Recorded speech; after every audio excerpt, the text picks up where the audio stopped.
In a word, it's chaos. You'll have to see it to believe it. Whoever said that must have been talking about Talladega. It's a place where chaos mixes with speed. Where a town turns into a city.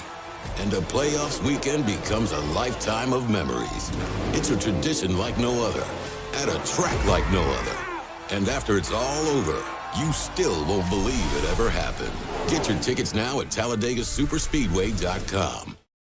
Roll Tide and welcome to this Tuesday edition of Crimson Drive, driven by NASCAR. This is Roger Hoover, glad to welcome you to our first, again, Tuesday edition of the show here for the regular season as we are getting set for kickoff on Saturday for Alabama football in 2023 against Middle Tennessee. We'll go through everything coming up on the show and the headlines thanks to our friends at RJ Young. RJ Young is the official technology solutions provider of Crimson Drive. They've given us a smartboard to go through everything coming up on the show today.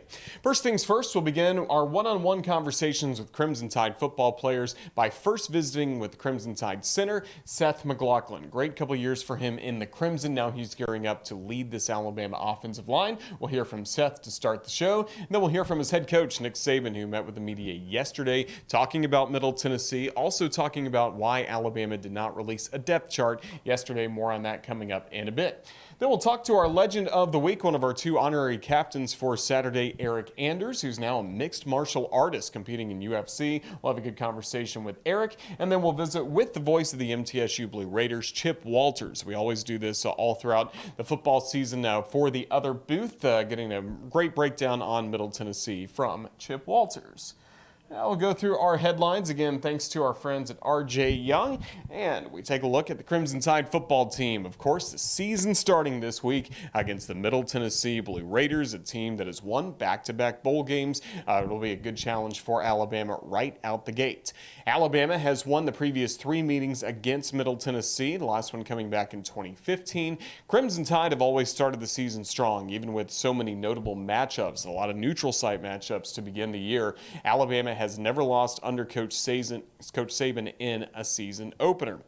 Right now, the Crimson Tide currently ranked 3rd in the coaches poll, a good spot to be in as the season begins. Speaking of a good spot to be in for the season starting, the Crimson Tide soccer team last weekend, a couple of victories, 3-1 in Nashville against Lipscomb. And then on Sunday, it was a top 20 showdown for the Crimson Tide, 7th-ranked Alabama hosting 17th ranked Memphis, and the Crimson Tide picked up a 2-1 victory. Goals in the match were scored by Gianna Paul, and then after a penalty, a handball on Memphis in the penalty box, it was Felicia Knox who took the PK, scored, and that gave Alabama a 2-1 lead that would last, as the Crimson Tide are still unbeaten on the year, and that win was also the 300th win in Alabama soccer history. Crimson Tide still with the nation's longest home winning streak, now extended to 22 matches at the Alabama Soccer Stadium. Coming up this week, Crimson Tide will once again welcome in a tough opponent to Alabama Soccer Stadium, the University of Miami, coming to town for a 7 p.m. showdown. Miami was one of only 2 teams that defeated Alabama in the regular season last year, so we look forward to that match coming up on SEC Network. Plus, other headlines, the volleyball team off to a good start, getting 3 wins at the Crimson Tide Invitational. It was fun to see them at Foster Auditorium, but now we're going to say goodbye to Rashin Reed and the Crimson Tide volleyball team for a little bit. First, they're going to New Orleans to participate in Tulane's Green Wave Classic, so best of luck to the volleyball team on the road for the next few weeks. Speaking of on the road, how about going all the way to Scotland, to St. Andrews, to the Old Course? That's where Nick Dunlap will be, as he'll be playing for Team USA at the 2023 Walker Cup. So good luck to Nick Dunlap, who just won the U.S. Amateur 2 weeks ago at Cherry Hills. Speaking of good golf headlines, we just saw this a moment ago. Justin Thomas, former Alabama golfer, was named to the United States Ryder Cup team. The Ryder Cup coming up at the end of September in Rome, and great to see JT be a captain's pick for the USA Ryder Cup team. Then in softball, Allison Habits announced her retirement as an assistant coach for the Crimson Tide, a longtime assistant for Patrick Murphy. But that was announced late last week, and just we thank her for everything she has done for Alabama softball, really building the program step by step with Murph throughout the years. A great run for Allison Habits as the associate head coach, assistant coach of Alabama softball. And last but not least, as we go through our headlines, we wanted to take a look at what's coming up on Saturday outside of Bryant-Denny Stadium and tell you about the brand new Champions Lane. Again, as we get set for Alabama against Middle Tennessee, here is an interactive map, and you can go online to rolltide.com and take a look at Champions Lane, and you can get a good view of this yourself. But obviously, the Walk of Champions, the team arriving at 4:30, but before that, even at 2:30, we're going to have some music at the Bud Light Backyard Concert Stage. That's right behind the Tuska statue, right here at the corner of Wallace Wade and University Boulevard. That's where the stage will be. Smith Distillery will play from 2:30 to 4 o'clock, and then Tarred and Feathered will really bring a great show coming up from 4:35 to 6 p.m. And there's some tailgate areas in the Legends Lounge as well, autograph opportunities as well. We will get to see some Crimson Tide baseball players, Ben Hess, Alton Davis II, and Riley Quick. All three could end up in Major League Baseball one day, so that would be a very valuable autograph. And then some great members of our swimming and diving team will be along just before them, coming up from 3 to 4 p.m. Also in this area, you'll find some interactive displays from T-Mobile and some food trucks from World of Beer and Texas Roadhouse. So again, some really great opportunities and a way to hang out before the ball game. If you get to campus early, get your parking, you need a place to get ready for the game, this is the place. Champions Lane, just outside of Bryant-Denny Stadium at the north end zone entrance. A great place to watch the Walk of Champions, have some music, have some food. It's something great for this upcoming season that we look forward to building on as the year goes along. But again, more information on this can be found at rolltide.com. Football, football, football. It is all coming back for the Crimson Tide this Saturday, and ready to be the center for this Crimson Tide football team is Seth McLaughlin, and he joined us earlier in the week to detail his excitement for the start of the 2023 season. Seth, Roll Tide, it's good to see you, and first of all, happy belated birthday. How'd you enjoy your birthday on Sunday? I appreciate it. It was awesome. I didn't get to do anything. It's basically my first off day since August 2nd, so just did nothing. Enjoyed it. So you pretty much had all your birthdays around the start of football season throughout your life, right? Yes, sir. That's how it's been. This birthday was the first time I actually didn't get thrown in the cold tub on my birthday. Threw me in on the 26th this year, so. That's pretty good. Well, you and the Crimson Tide have been working. What steps do you feel like this offensive line has taken forward so far this preseason camp? I think we've had a bunch of experience on the offensive line coming into this year, but we haven't had experience in necessarily the same spots. So kind of just learning how to play with each other, just learning how to fit double teams together, just getting our footwork down. So I think the chemistry from that standpoint has come a long way since the beginning of camp. What's it like playing for Coach Wolford now for a second season, having to go through spring practice, summer with him once again? Does that help you guys going into this year? Yeah, last year it was kind of his coaching style. He gets on to us. He gets us going. He's a super good motivator. But this year we kind of know his tactics, and we're kind of already intrinsically motivated by we know what Coach Wolford's going to say, and we have fun. We have a lot more fun this year than we did last year because we know where Coach Wolford's coming from a standpoint of love now. So it's been a good time this camp. Well, last spring you had some fun with us on Hey Coach. You had the run the damn ball hat. We're going to see more of that from the Crimson Tide. Is that the attitude you want to play with this year? Yeah, I think it's whatever it takes to win ball games. I think if Coach Saban needs us to line up and run the ball, I think we can do that successfully. And if we have to drop back and pass the ball, and I think we're capable of doing that too. But I'm always a big fan of running the damn ball. Well, that sounds good. You have some talented running backs, talented quarterbacks as well. Have you enjoyed getting to play with those guys during camp?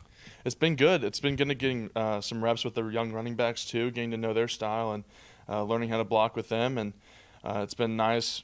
Playing with a few different quarterbacks this year, we relied on Bryce a lot last year, but now it's kind of putting the responsibility on everybody else. So I think everybody's kind of risen to that level of expectation.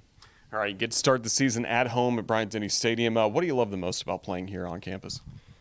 My favorite part about game days is actually the bus ride from Malmore facility, Capstone Hotel, to the front of the stadium. Just seeing all the white tents out there, seeing everybody having a good time. Rooting us on the drive over, and then the Walk of Champions. It's a crazy experience if you've never done it before. Well, we're looking forward to having it back on Saturday. Seth McLaughlin, thank you so much for joining us. Roll Tide. Roll Tide. Alabama racing is back. Don't miss the opportunity to experience the NASCAR Cup Series playoffs at Talladega. Witness the return of racing on October 1st and be a part of NASCAR's biggest and baddest track. Tickets are on sale now. Secure your tickets today for the Yellowwood 500 at TalladegaSuperspeedway.com. Well, we've heard from Seth and McLaughlin. Now let's hear from the head coach of the Alabama Crimson Tide, Nick Saban, as he gets set for his 17th year as Alabama's head coach. And to begin the week, he had his weekly press conference on Monday. Here's Coach's Checklist from Coach Saban as we start middle. Well, I'm sure that our team, players, all looking forward to the challenges of the season. But I think the biggest challenge for, our team is to create an identity for this team, to prove that you can be a dangerous team, to prove that you have the energy, focus, and enthusiasm, not just to win a game, but to beat the other team. And there is a difference in that. And I think that difference, primarily is the way you compete, the way you play, the relentless competitive attitude that you have for 60 minutes in a game to play to a standard, your standard. Not let the scoreboard or anything else determine what your performance level is. And, that's something that I think this team has to prove, that it can do. Middle Tennessee is, they won 8 games last year. They beat a top 25 team in Miami. They won a bowl game against San Diego State. Rick Stockstill's been there for a long time. He's done a really good job. They got a great offensive scheme in terms of how they do things and problems that they create. So it's going to be challenging from our players from that standpoint. They're a very aggressive defensive team, a lot of stunts, a lot of blitzes, a lot of negative plays. So it's a very challenging preparation for our offensive team. And they're sound and solid and do a great job on special teams. So this is a challenging team for us to play. But again, we're concerned about how do we establish an identity for our team in terms of how we compete and how we play, regardless of, who we might play. I know that, your number one focus is not on the game, it's on the depth chart. And look, there's a lot of competition on the team, and when we put a depth chart out, you all think that's like final. Like this is like etched in stone that it's going to be this way forevermore, just because we come out of fall camp and that's where it is. But creates a lot of distractions on our team, creates a lot of, guys thinking that, well, this guy won the job now and I'm not going to play or whatever. And quite frankly, we don't need that. And I want all of our players to continue to compete, continue to compete for playing time, to try to play at the highest level. And I don't want anybody on our team to think they're a backup player or whatever. And the depth chart kind of does that. I think most of the players on our team know who should start in the game and who shouldn't start. But that's something that they do day to day in terms of the way they compete and the way they play. And nobody's entitled to playing just because we put it on a piece of paper and say this is the way it is today. So I apologize for that, but it is what it is. Yeah, well, Caleb's done a really good job. I know he's a young player, but he's done a really good job. He's smart, he's bright, he understands football very well. Jalen Key has done a really good job. He's got a lot of experience, even though he hadn't played here. He's played other places in a very similar system. So, those two guys have done a good job. Malachi can play, safety or star. So, Smitty's been out with his foot for a while, and we certainly think that he would be in the mix if he were healthy. Christian Story is, a dependable guy at the position, so that's kind of where it's at right now. Well, I would say that's up to them. They want to be a dominant physical. That's part of the identity that we're trying to create and want to create at every position, not just in the offensive line. So, and to be able to have balance on offense, you got to be able to control the line of scrimmage and get movement up front and play physical. But it's the same thing in the passing game. You got to be able to protect the quarterback, and so you can make plays in the passing game. So we always want to be physical. We always want to be dominant. We want to be that on the defensive line. We want to be that on the offensive line. And style of play can determine that to some degree. And But having balance and being able to do both those things, I think, is the most critical factor. You'll have to see it to believe it. Whoever said that must have been talking about Talladega. It's a place where chaos mixes with speed, and a playoffs weekend becomes a lifetime of memories. Get your tickets now at TalladegaSuperspeedway.com. Of course, coming up on Saturday, we'll all be at Bryant-Denny Stadium, and if you watch the booth cam coming up presented by Royal Furniture, you will notice that all of us in the booth, as we're calling the Alabama football game, we will have one cup on our desk, and that is this Yeti cup that is available only at Bryant-Denny Stadium. It's got the classic Roll Tide logo, kind of that Vault A look that we certainly love. Brings back memories of 1992 in the national championship season. These are available only at Bryant-Denny Stadium. They cost $45, and you also get one free drink with purchase. So make sure you pick this up coming up, and make sure you have it ready to bring back with you for the Texas game, Tennessee, LSU, Arkansas, all throughout the year. You're going to want to make sure you have this Yeti cup. Again, it's only available at Bryant-Denny Stadium. It's got this great classic logo on it. We want to make sure you have that coming out throughout the year, as we're going to have it, of course, with us always in the booth during each and every Alabama football game. Speaking of a classic, let's go back to the year 2009. That was a national championship season, and one of the linebackers for that team was Eryk Anders, and he'll be honored coming up this week as one of our honorary captains. Just prior to the Alabama Middle Tennessee game, we had an opportunity to catch up with him and hear not just about his football career and why he went to Alabama, but also about his career in mixed martial arts. Here's our conversation with Eryk. Roll Tide. We can't wait to have you back in town coming up on Saturday. How's everything going as we get ready to start football season? Roll Tide, man. Man, everything's going great. It really is an honor to be able to go out there and do this and kind of relive some of those moments that I've had and shared with guys like Darren Mustin, who I'll be a captain with on Saturday. To go back there and relive some of those moments, and my kids will be there as well. So for them to go out there and be a part of that with me, it truly means a lot. Let's go back and talk about your journey. First of all, from Texas, high school football there. What led you to Alabama when you signed with the Crimson Tide?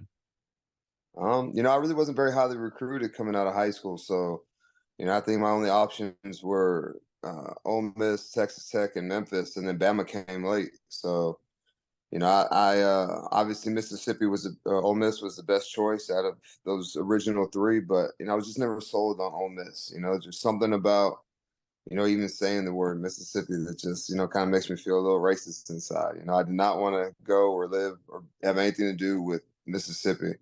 I mean, Alabama came, and I know it's like a neighboring state, but, it just seems a little bit more progressive and way better place to live. Actually has buildings and cities and stuff. There's really nothing in Mississippi. So,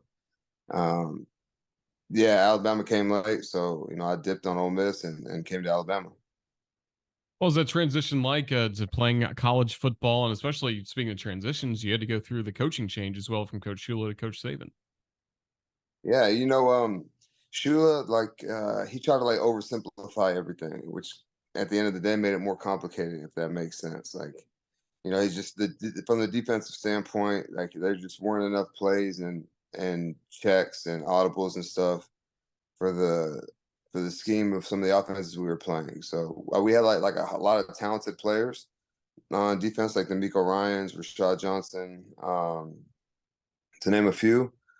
But we were just getting out schemed at the end of the day, And then Saban came, and and also with Shula, practices were too hard. I hate to be that guy to be like, oh, we practice too hard, but we would practice really hard and do the Oklahoma drills and a bunch of hitting drills and stuff like that. So by the time Saturday came, nobody's 100%, everybody's limping, everybody's got a nagging injury.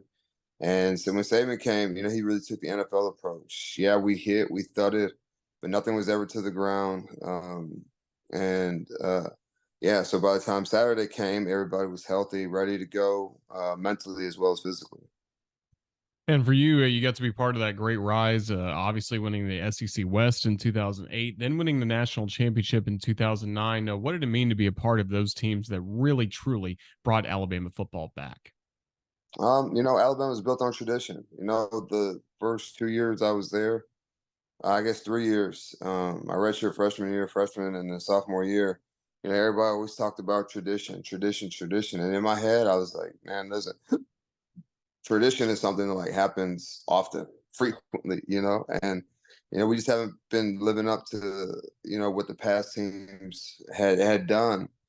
So, I was just ready for everybody to stop talking about tradition and, this and this, kind of living off something that happened, I think 17 years before he'd won that first national championship. So, but then Saban came and just kind of reignited everything. And, now they're living, over the past, 15 years or however long Saban's been there. They've been living the tradition and like what everybody's parents were telling them and their grandparents. Oh, Bear Bryant and, this championship in 1983 or, whatever the championships are in 1992. But now they get to relive that. And, I don't know how, like my kids have lived through all of it. So I had my first kid my first son when I was in college. So he literally was there for the first and he's seen all of them since then. So, you know, yeah, I think that he really righted the ship and has continued to, outperform and exceed everybody's expectations over these years. And for you, after your playing career is over, you go into a new playing career, mixed martial arts. So we know you still compete in UFC. Just what was that transition like for you? First of all, why'd you want to go into it? A lot of people think that I just quit playing football to fight, and that couldn't be any further from the truth. If it was up to me, I'd probably still be playing football because I never would have met or, discovered MMA, but, as fate would have it, if football didn't work out, as it doesn't work out for a lot of college athletes. And, I just found myself kind of frustrated and still wanting to be an athlete and do athletic things. I think I was 24 by the time I was done, playing football altogether. And I just wanted to compete in something. So I started with jiu-jitsu and, quickly fell in love with that. And then I saw met a fighter named Walt Harris here in Birmingham. He was like, yeah, come by the gym. I sparred one time and fell in love with the sport. And I've been doing it ever since. And how has some of the lessons you've learned from Coach Saban helped you in that career? And do you still talk to him about still that athlete's mentality that you need to have?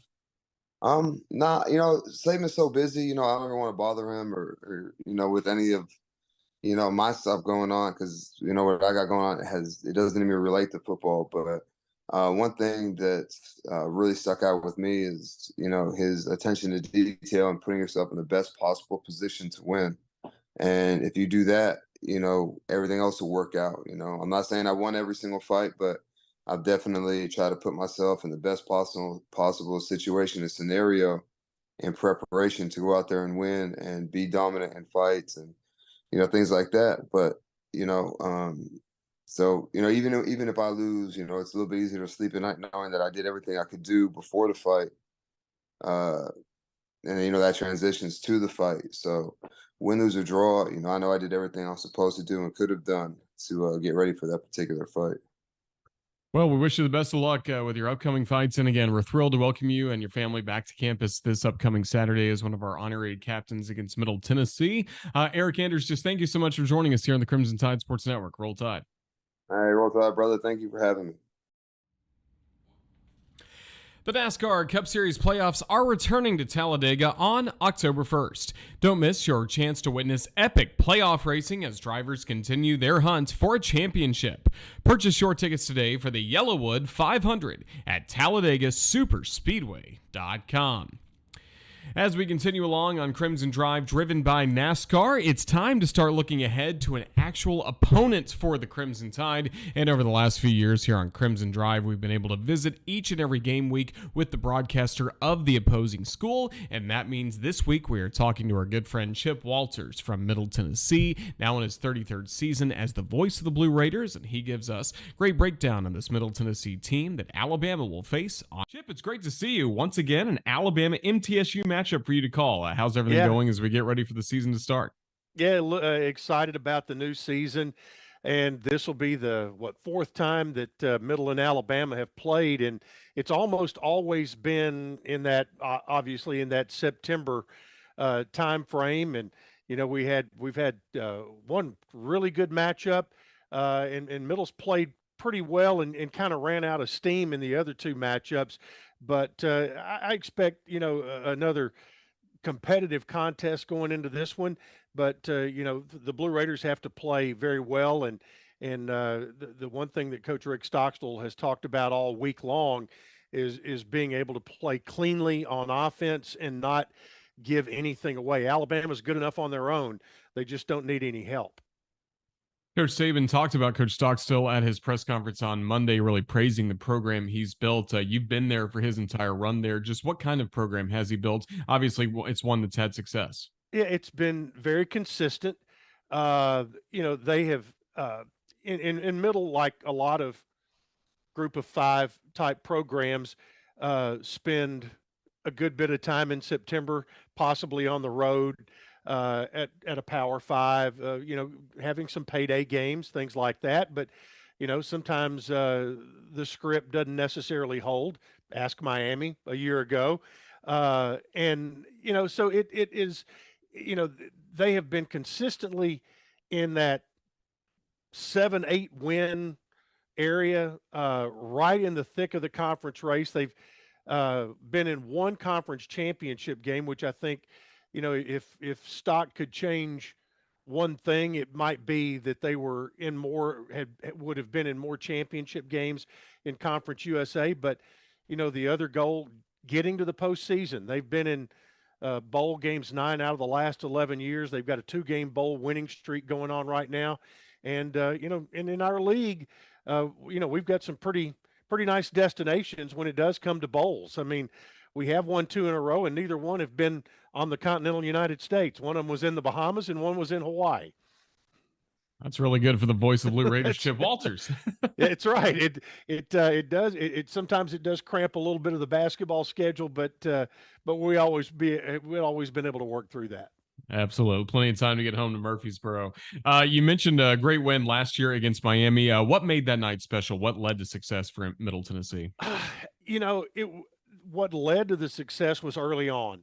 And Middle forced 3 turnovers early, including a pick 6, which kind of set the tone and put Miami in a situation where they had to play catch up all night long. And along with that, there came a point early in the second half where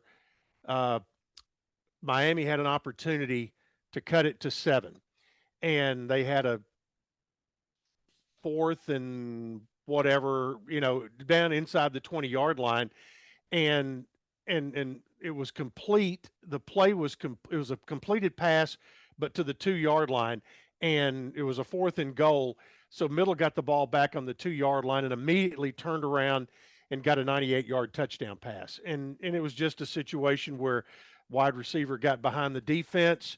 They took a shot, they hit it, and went back up by 14 or 17 at the time. And that really flipped that game around. And I think they played with a lot of confidence going into it. Felt like they had a good plan, felt like they had a good matchup, because Middle, as a lot of Conference USA or Sun Belt schools are built on speed. You're not going to typically win the weight battle up front with, whether it's an SEC or whatever Power 5 type of offensive line or defensive line. So you've got to have skill players that have speed. And Middle matched Miami's speed, which, says a lot. And the ironic stat that came out of that game is that Middle is now 3-0 all time against Miami. They played twice back in the 30s when the visiting team had to take trains, and now here we are in the 2000s, and that was a great win to kind of start the season. And then the way that they won the bowl game coming from behind against San Diego State, I think really put a good taste in the team's mouth going into winter workouts, spring practice. So that's one thing that Stock talked about earlier this week, was just that the upbeat attitude throughout the entire offseason led into what has been, and he's not quick to pass out a ton of compliments about fall camp, but he's talked about how his team has really gone about it in a very upbeat, professional manner.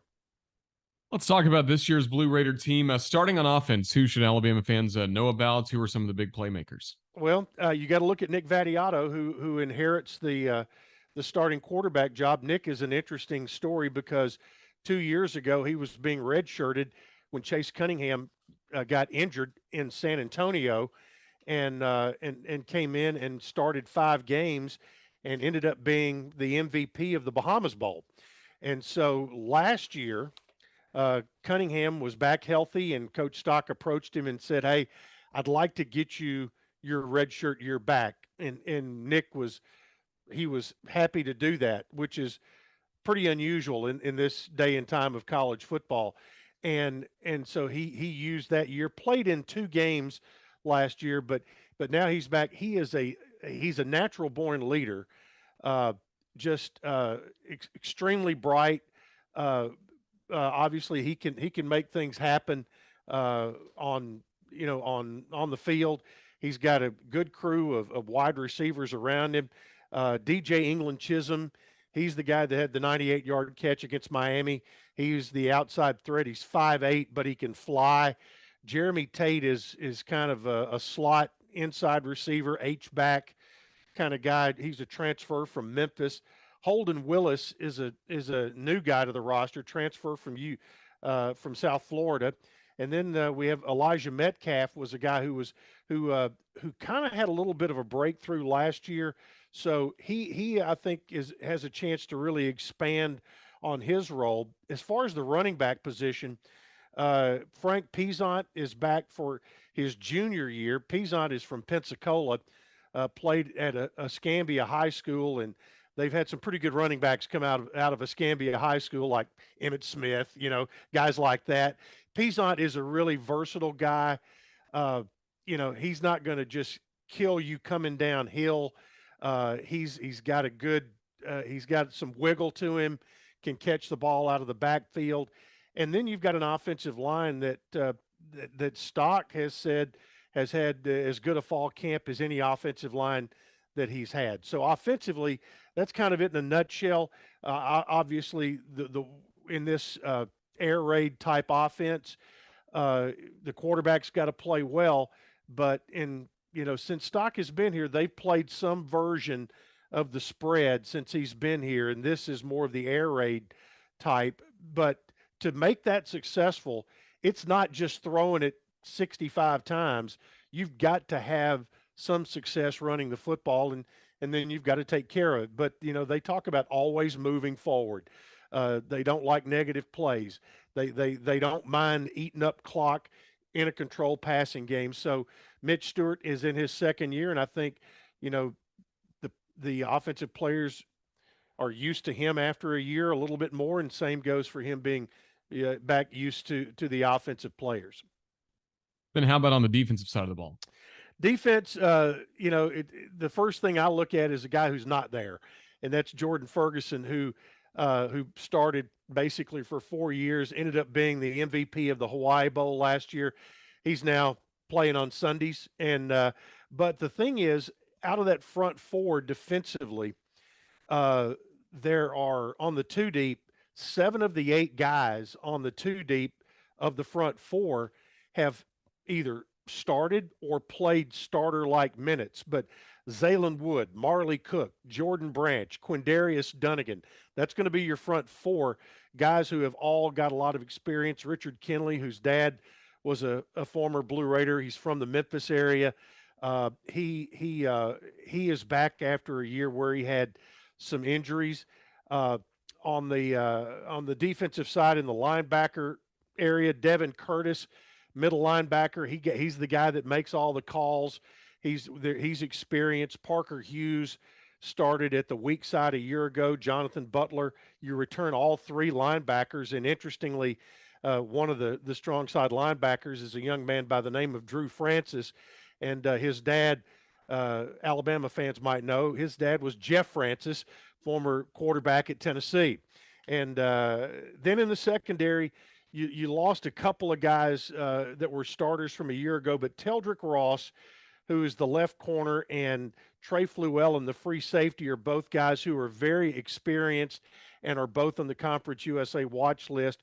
Jacoby Thomas, sophomore from Tullahoma, Tennessee, really came on at the end of the year, moved into that and got the starting nod at strong safety, intercepted a pass that clinched a game at FIU in the final week of the regular season that locked down a bowl game. And then Deontay Stanley played in a reserve role, and he's going to get the start Saturday at the right corner. So that's kind of how Middle's going to line up in basically a 4-3 situation. Sometimes they can go go nickel. They can play nickel a lot, just depending on down and distance. Well, the Blue Raiders start the season against an SEC team in Alabama, and then it's kind of rare to see this. You're going to go right back on the road next week and play another SEC team when you go to Missouri. Just what can you tell us about the rest of the schedule coming up for Middle Tennessee and what the race might look like in Conference USA? Roger, I remember a few years ago, Middle started the year at Alabama, at Tennessee, at Kentucky. And but, the last time we went to Missouri, we won. And got a win there. After that, in the non-conference portion of the schedule, back home for Murray State and Colorado State. And we played one at Colorado State a year ago, so that's the return game.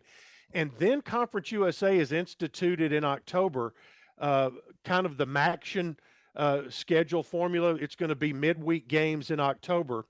And so Middle will play, will open up with its rival, Western Kentucky. Will open the conference race in Bowling Green, then home for Jacksonville State. Well, and here's the interesting part. The game at Western is the Thursday after the Colorado State game. Then 6 days later, you've got Jacksonville State. 6 days after that, you've got Louisiana Tech at home. And then 6 days after that, you've got a game at Liberty. Middle's picked third behind Western Kentucky and Liberty. The downside is Middle has to go to both Western and Liberty. If they can pick up a win either one of those road stops, they're going to have a good opportunity.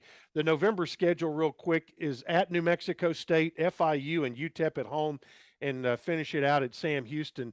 And so that's the Conference USA portion of it. I think Middle's got a schedule, again, that's manageable enough to get back into a bowl game.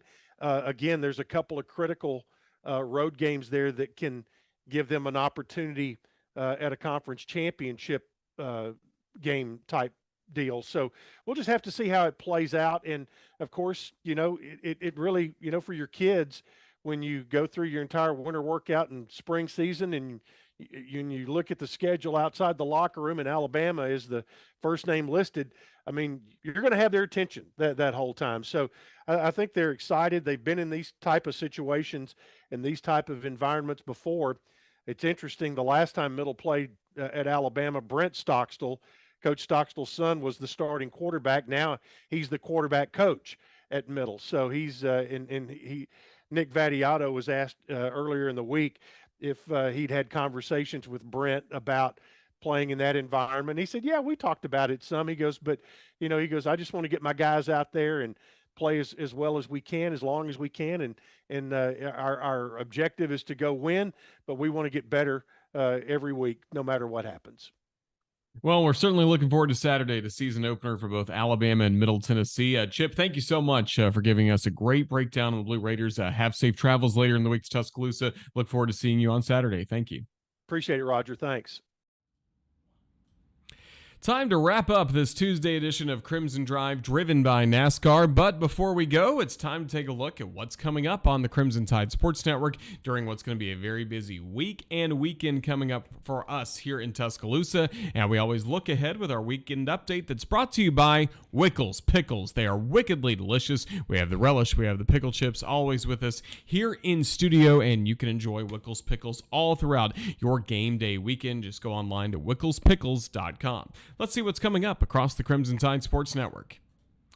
Well, we are with you on this Tuesday. Crimson Drive will be back coming up on Thursday. We'll be streaming live once again at 2 p.m. For Crimson Drive, as we'll have a conversation with Eli Gold as he'll be previewing what's coming up that night with head coach. We'll also have a great one-on-one conversation with Greg McElroy as we start to look ahead to next week in the Texas game with the All-State Crossbar Challenge. So really excited for that conversation with Greg McElroy. And don't forget, Tide TV This Week, hosted by Kinsey Hughes. That will be coming your way as well on Thursday. Then on Thursday night, 6:30 will be the start time for Hey Coach and the Nick Saban Show from Baumhower's Victory Grill. You can watch it on the Alabama Athletics YouTube channel as well as their Facebook account. We'll share it, of course, right here on the Crimson Tide Sports Network. And Coach Saban will be at the restaurant. The Nick Saban portion of that show will be starting at 7 o'clock. Eli Gold will be hosting, and we'll talk with Eli all about that coming up on Crimson Drive. But we're really glad that it's back. Hey Coach and the Nick Saban Show coming up Thursday night starting at 6:30. On Friday, of course, you'll be set for the football game by listening to Crimson Tide Today, and then it is time for football. We return to the airwaves for the first time for football, yes, since A-Day, but also since New Year's Day when Alabama took on Kansas State in the Sugar Bowl. Our coverage will be starting at 3:30 coming up for Alabama against Middle Tennessee, and 6:30 will be the start time for the Crimson Tide against the Blue Raiders. Really excited to have Eli Gold back in the booth along with Tyler Watts and, of course, Christian Miller as our sideline reporter. Then on Sunday, Chris Stewart and Coach Saban will look back at the Middle Tennessee game with the Nick Saban television show, and we will have Crimson Tide Rewind on Monday. That'll be at 6 p.m. at Baumhower's Victory Grill in Vestavia Hills. So all of our friends in the Birmingham area, make sure you make your way to Crimson Tide Rewind. Again, Baumhower's Victory Grill. Corey Reamer, myself will be there. The Highlighters will be there. Todd Robbins will be there. Ethan Carabin will be there. We're going to have a great time for the first edition of Crimson Tide Rewind presented by ADPH coming up on Monday night. But that is a look at the upcoming schedule. It's pretty busy, and this upcoming schedule is brought to you by Wickles Pickles. And that's going to wrap up this first Tuesday edition of Crimson Drive, driven by NASCAR. Again, we'll always have this show streaming live on Tuesdays and Thursdays at 2 p.m. to kind of usually always the Tuesday show will be a little bit of a look back at the previous game. Thursday is more of a look ahead at the upcoming game, but we're just glad to kick it off on game week here in Tuscaloosa as we're pretty excited for Alabama football to begin the 2023 season.